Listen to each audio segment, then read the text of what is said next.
She said she wanted a quiet life. So, I spent 3 years in the shadows, silently eliminating every threat, every last one of her enemies. When it was all done, I came home. I came home to find her first love wearing my shirt, lying in my bed. My wife was just about to step into the shower. Before I could get a word out, she shot me a glare. Don't you dare let your mind go there, Caleb. Ethan's hurt. I was just helping him change his clothes. Looking at the cold woman in front of me, a deep, bone-weary exhaustion washed over me. I twisted the wedding ring off my finger and summoned the system. Get me out of this world. After dealing with the last of her enemies, I'd done a quick patch job on my own wounds, stopped at a florist for a bouquet of roses, then went out of my way to pick up a box of cronets from that little bakery she loves. On the way back, I couldn't help but imagine the look on her face. Instead, I opened the door to a pair of men's boxers lying on the floor. From inside, I heard my wife's gentle voice. Ethan, do you need me to help you with your back? The roses slipped from my hand. My fists clenched as I stormed into the bedroom. There he was, Ethan Vance, her ex, sitting shirtless on my bed. My shirt was folded neatly beside him. What are you doing? I asked, my voice barely a whisper, as if I was still hoping for a different answer. A flash of surprise crossed Ava's face, quickly replaced by an annoyed frown. What are you doing back? Why are you making such a scene? Ethan got caught in the rain, and he cut his finger. He can't shower properly, so I was going to help him wash up. Is there a problem? Her tone was so calm, so matter-of-fact, that it made me feel like I was the one being unreasonable. But my eyes drifted to Ethan's hand. There, on his pinky finger, was a faint red line, already scabbed over. The wound on my back throbbed with a dull, searing pain. If that little scratch was a serious injury, then what were the scars covering my body? Ava saw me standing there, silent, and her patience snapped. I made chicken soup for Ethan. It's in the kitchen. Go get him a bowl. She didn't even look at me. And he'll be staying here for a few days. You can sleep on the couch. I didn't even know when I'd lost the right to have a say in my own home. Ava, I said, swallowing the bitterness in my throat. Don't you have anything you want to say to me? She snatched a clean shirt from the bed and threw it in my face. If you don't want the couch, then get out. You expect me to beg you to stay. She sneered. You're nothing compared to Ethan. Looks like you're destined to be nothing more than hired muscle your whole life. When I first arrived in this world, everyone looked down on me because of my background. She knew that.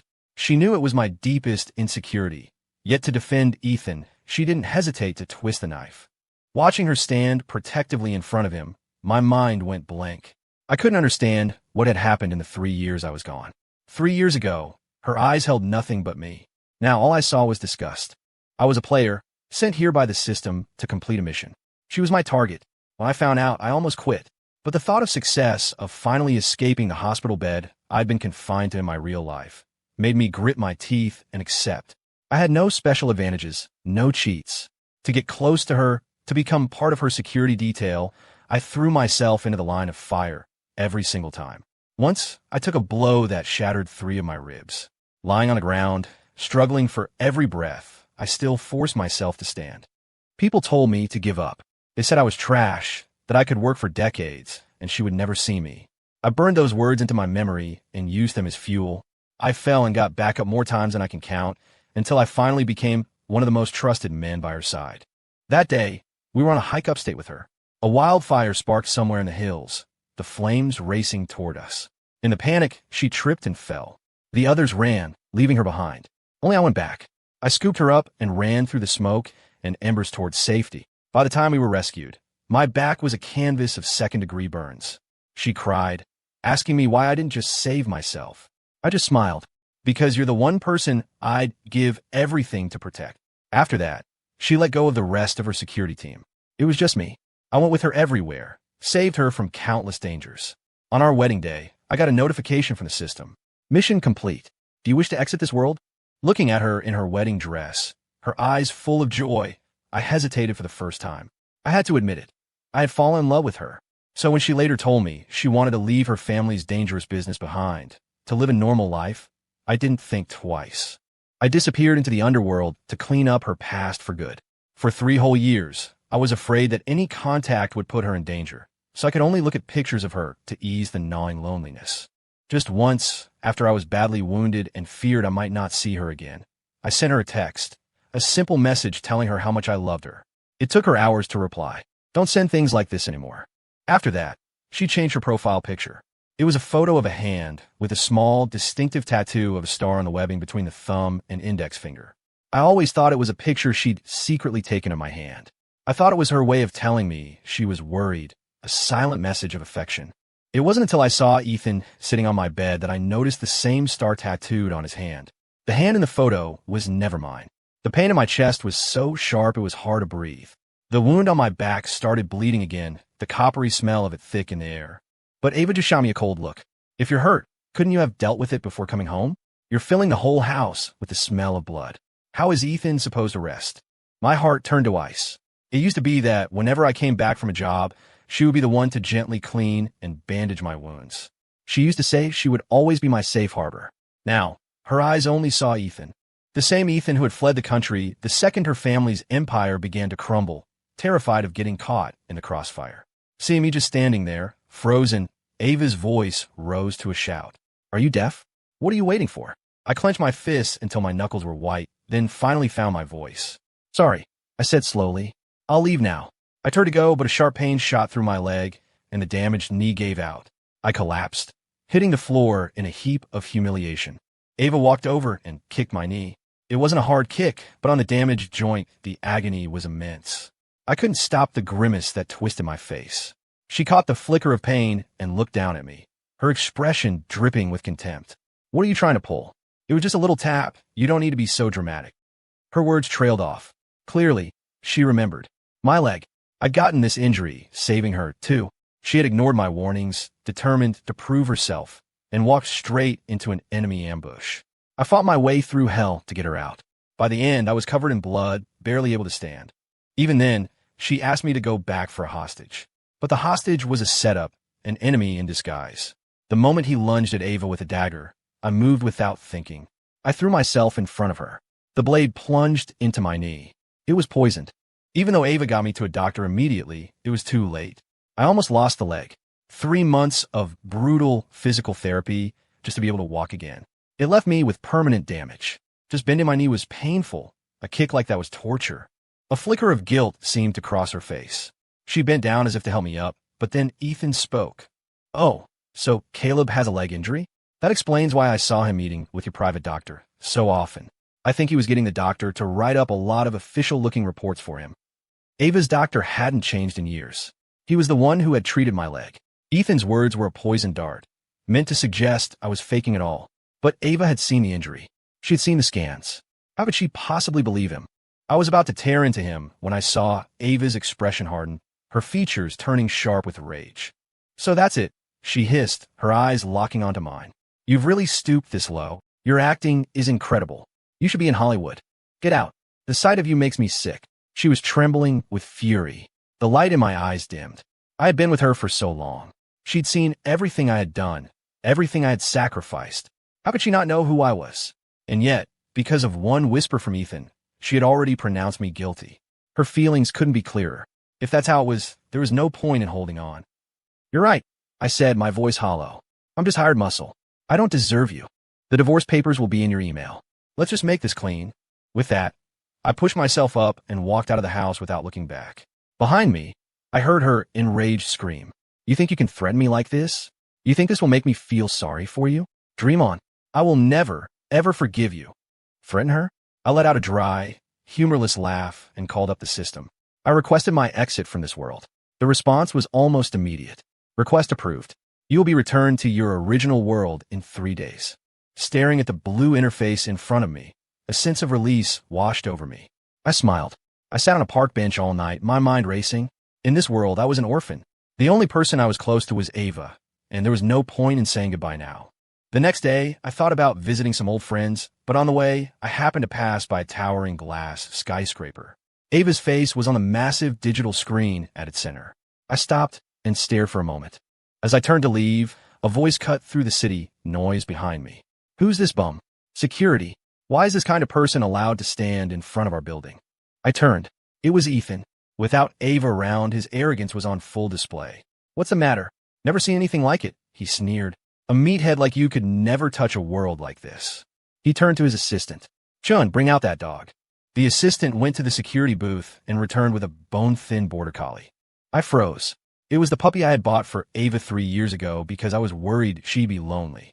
He was so small back then, with a round, little belly. He was bigger now, but he was skeletal, his fur matted and filthy. Ethan curled his lip.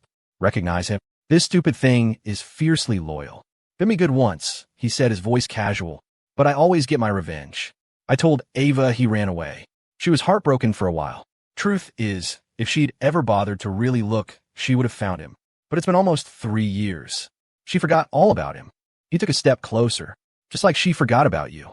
I finally won her back, and then you show up. Why did you have to come back? I sent so many guys after you. He spat, his face twisting in anger. Not a single one could take you out. A bunch of useless punks. I was stunned. No wonder the number of old enemies had dwindled, while the number of assassination attempts on me had skyrocketed. It was Ethan all along. My voice was steady when I spoke. The look on your face now is the exact same one you had when you abandoned Ava without a second thought. Ethan laughed, a wild, unhinged sound. So what? I'm the one with the advantage now. He then slapped his own face hard, grabbed the dog's leash, and adopted a wounded expression. Caleb, you know how much Ava loves this dog. Please, I'm begging you, just give him back to me. He even made a show of starting to kneel. At first, I didn't understand what he was doing. Not until Ava appeared at his side, stopping him, and then slapped me across the face with all her strength. Caleb, are you even human? She screamed. I knew his disappearance was strange. It was you. You took him. What? Were you trying to make me feel the pain of losing someone I love all over again? Ethan hid behind her, a triumphant, mocking smile on his face, a complete transformation from the weak, pitiful man of a moment ago. He mouthed 2 words at me. You lose. But I wasn't playing his game anymore.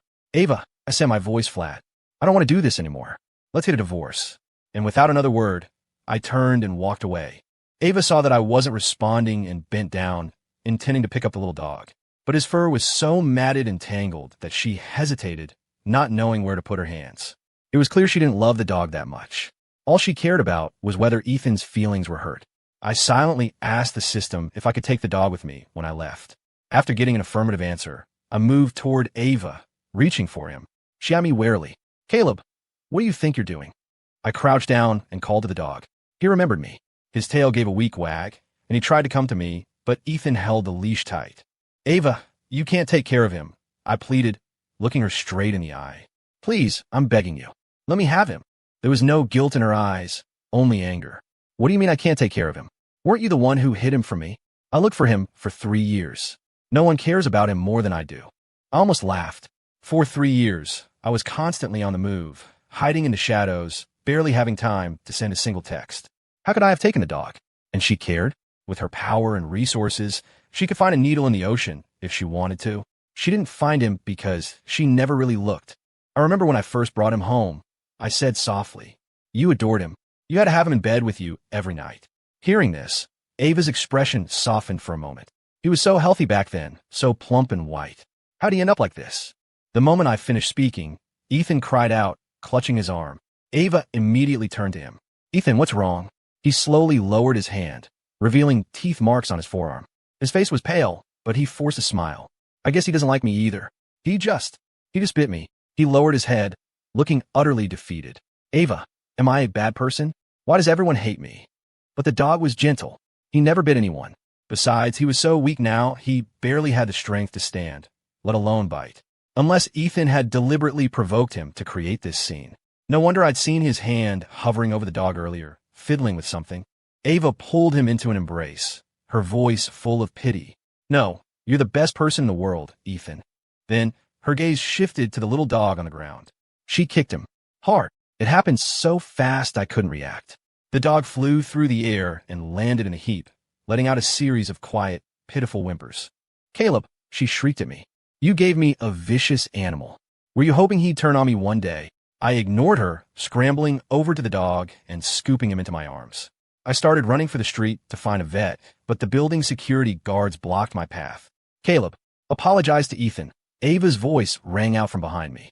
Or you're not leaving. I looked back at her in disbelief. Ava, is an apology more important than a life? She didn't hesitate. Of course.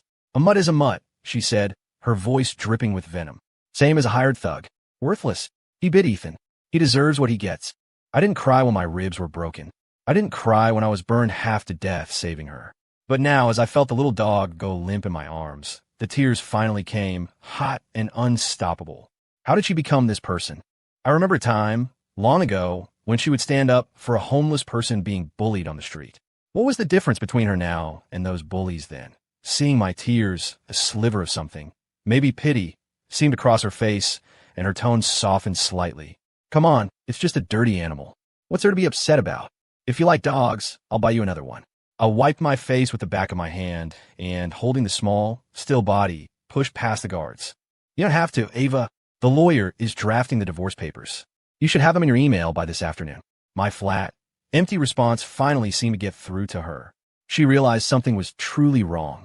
What does that mean? What are you talking about? Why are you suddenly talking about divorce? Before I could answer, Ethan chimed in with his faux concern. Maybe Caleb needs money. After all, there aren't many jobs for his line of work anymore. Ava, why don't we hire him as a security guard here at the company? That way you two could still see each other, and he wouldn't have to throw these tantrums. Then he turned his attention to me. Caleb, really? It's one thing to be upset, but to demand a divorce just to get a piece of the company? You've been gone for 3 years. Ava built this place from the ground up with her own blood, sweat, and tears. You can't just. He let the sentence hang, the implication clear. Sure enough, the flicker of guilt on Ava's face vanished, replaced by a dark, thunderous rage. So that's why you were waiting outside the company. This was your plan all along. For 3 years, I've poured everything I have into this company, barely sleeping 5 hours a night. And now you want to waltz in and take half? What right do you have, Caleb? I looked up at the gleaming skyscraper. I remembered that the seed money for this company was money I had earned. Back then, after her father was killed and the family business imploded, Ava and I were on the run, hiding in a cramped, damp basement. To protect her, to give her a chance to rebuild, I fought in underground bare-knuckle boxing rings. It wasn't the only work I could do, but it was the fastest way to get cash. To save money, I ate stale, discarded bread from bakeries. But I made sure she never went hungry, finding ways to cook her decent meals every day. We were poor, but I thought I had protected her well, that I had shielded her from the worst of it. Later, as I became a name in the underground circuit, the money started rolling in. Ava used that money to start her company. And I, before my own wounds had even healed, set out again to eliminate the threats that still lingered. The accusation in Ava's eyes was a physical blow. It made every sacrifice feel like nothing more than a pathetic, self-serving delusion.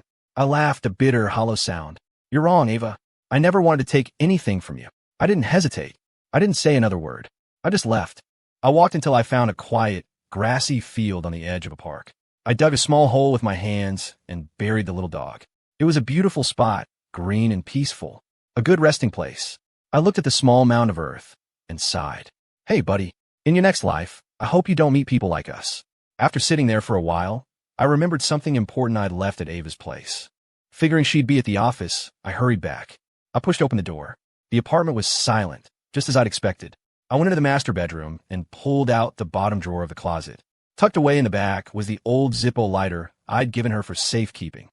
When I first came to this world, the original owner of this body had an identical one. It felt like this lighter had been with me for 2 lifetimes. It held a significance I couldn't explain. I didn't know where it came from, so I poured all my longing for the parents I never knew into this small metal object. 3 years ago, terrified I might not come back, I gave it to Ava. If I died, she'd at least have something to remember me by. Now, I regretted it. Before I left, I wanted to sever every last tie between us. I picked it up and was about to leave when a mocking laugh echoed from the doorway. Well, Caleb, have you resorted to being a thief now? I looked up and saw Ethan leaning against the doorframe. He was like a bad smell I couldn't get rid of. This is still my house. Is it wrong for me to take my own things from my own house? He didn't answer. Instead, he lunged forward, snatching the lighter from my hand before I could react. You didn't know, did you? He smirked. A while back, I told Ava I liked this lighter. She said she'd give it to me, no hesitation. The only reason it's still here is because she was planning on giving me a few other things at the same time. So, Caleb, you're taking what's mine without asking. That makes you a thief. I scoffed. She gave it to you? It's mine. She has no right. I snatched the lighter back and slapped him hard across the face. His eyes filled with a venomous hatred. He looked like he wanted to tear me apart. But in the next second, his expression shifted, melting into one of pure innocence. I knew what that meant. Ava was back. He wasn't going to get me with the same trick twice. I put all my strength into it and slapped my own face, then stumbled back, my eyes wide with feigned disbelief. I turned my head, and there she was, standing in the doorway. Seeing the red handprint on my cheek, Ava's gaze faltered. "Caleb." Before she could finish, Ethan ran to her, his voice trembling. "Ava, I didn't mean to. You know how much I love that lighter. I just asked him why he was taking it, and he slapped me. Then he hit himself. Ava, did I do something wrong?"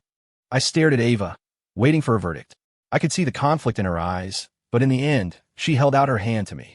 "Give me the lighter, Caleb. We can forget this ever happened." A laugh escaped my lips. It was such an obvious lie.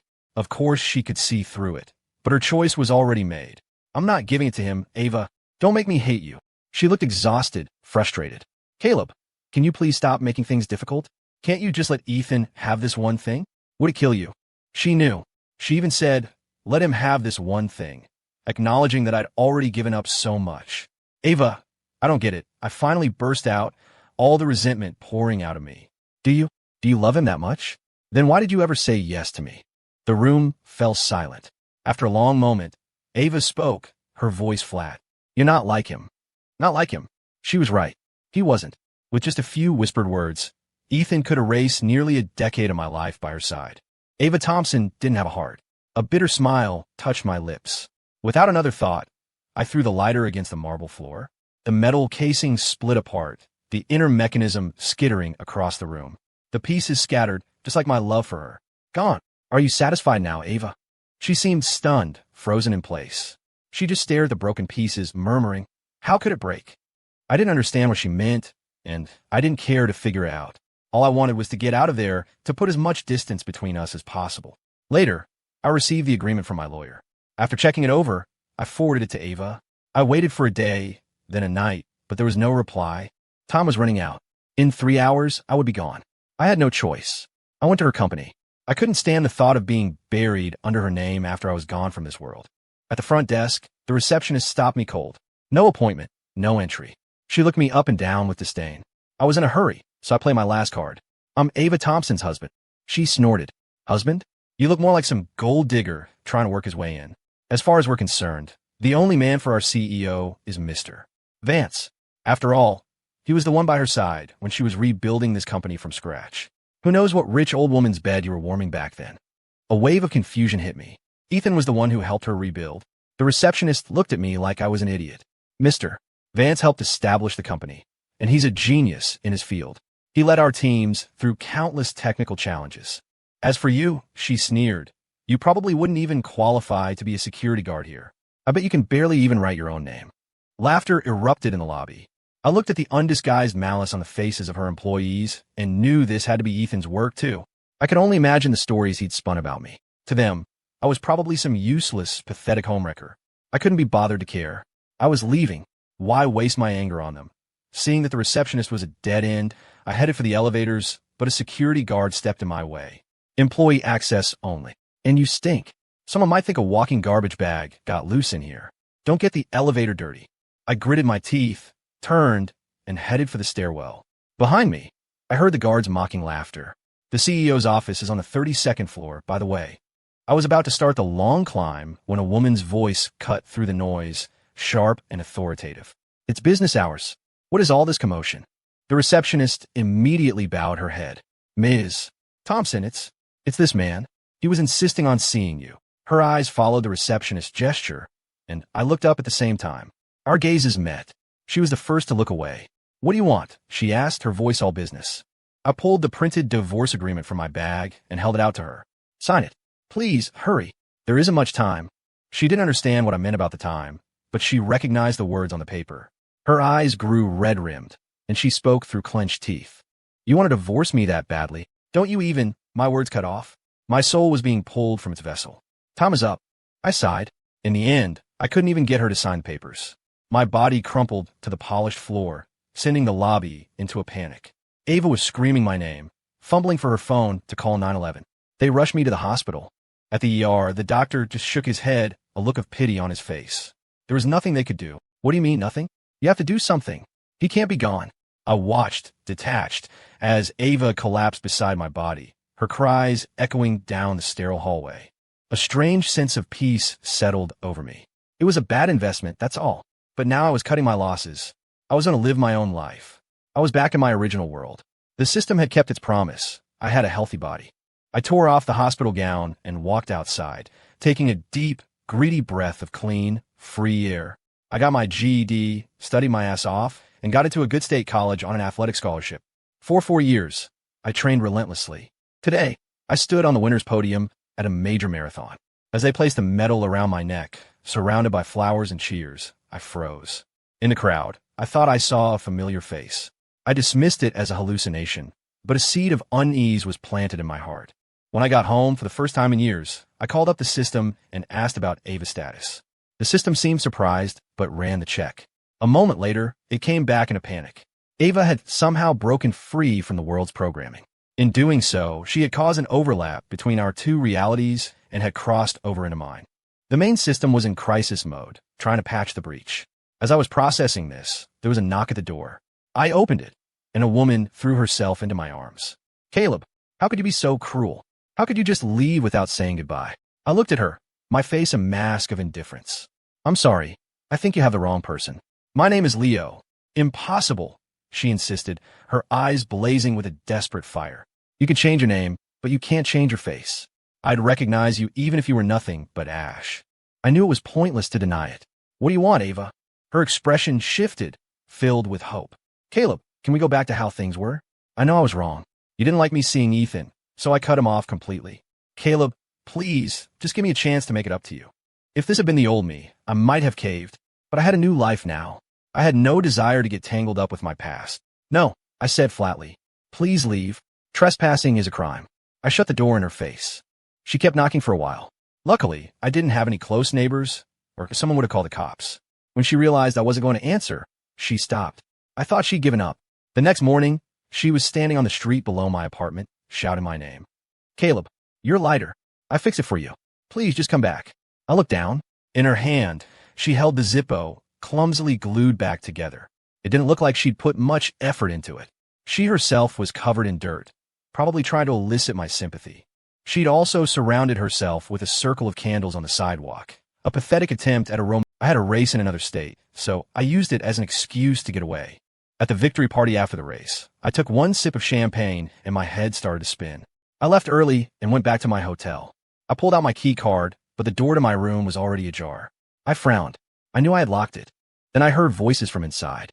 A man and a woman. The woman: "Are you sure this will work?" The man: "Of course. We might be the main characters, but he's got the system. Without him, everything just falls apart. We have to bring him back this time. Once you sleep with him, he'll have no choice but to go back with you." The woman agreed, and then they fell silent. A cold sweat broke out on my back. I knew those voices. It was Ava and Ethan, but I was just a player. My leaving shouldn't have affected their world. What did Ethan mean? I slipped into the hallway bathroom and summoned the system. A moment later, it provided the answer. After I died, Ava's old enemies, seeing she was unprotected, came out of the woodwork. Ethan was one of them. He had lied to her, manipulated her, all with the goal of eliminating both of us in this new world. That way, he could go back, take over her company, and bear none of the responsibility. After all this time, he still wouldn't leave me alone. Fine. Who could play at that game? System, I asked. Ethan and Ava seem to have gone completely off script. How do you handle characters who try to derail the plot like this? The system paused.